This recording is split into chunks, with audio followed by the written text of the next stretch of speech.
Après avoir passé la porte-forteresse, puis emprunté le pont d'origine romaine, une enceinte fortifiée encercle cette belle ville de Cordoue.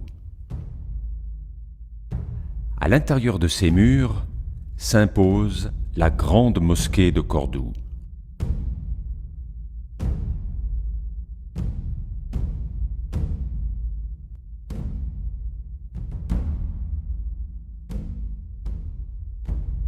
En l'an 785, l'émir Abdelrahman Ier initie sa construction.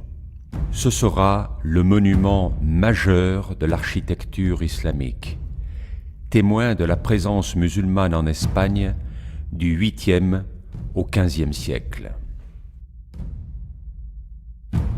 La mosquée est agrandie 3 fois de suite par les successeurs d'Abdelrahman Ier, pour finalement s'étendre sur 23 000 mètres carrés. Elle devient ainsi la plus grande mosquée du monde après celle de la Mecque.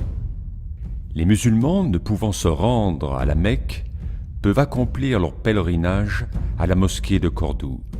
Cela conduit aussi à la notoriété de la ville, aussi puissante que Byzance ou Bagdad. Un regard sur les anciennes portes d'entrée de la mosquée.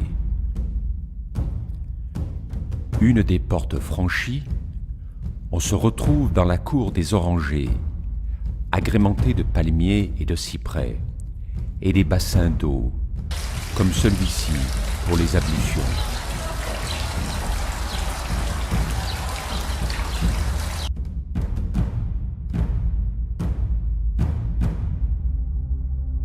Entrons dans le sanctuaire.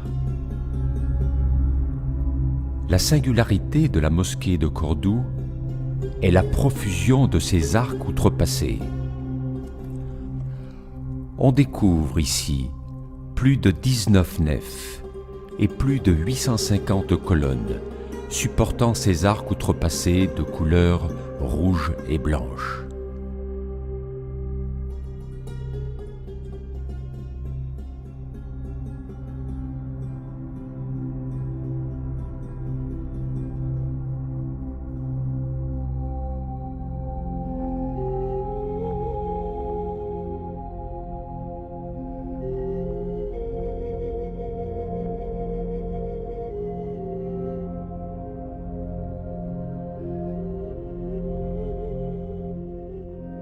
Et voici le mihrab, souvent décoré avec 2 colonnes.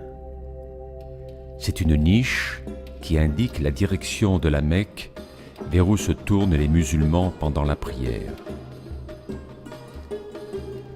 À la demande du califat de Cordoue, une coupole monolithique est érigée et superbement décorée de mosaïques inspirées de l'art byzantin. Au XIIIe siècle, le pouvoir mauresque s'affaiblit.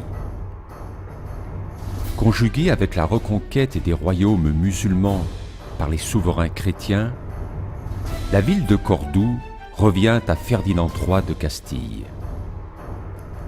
Aussitôt, la mosquée devient l'église de Cordoue en 1236.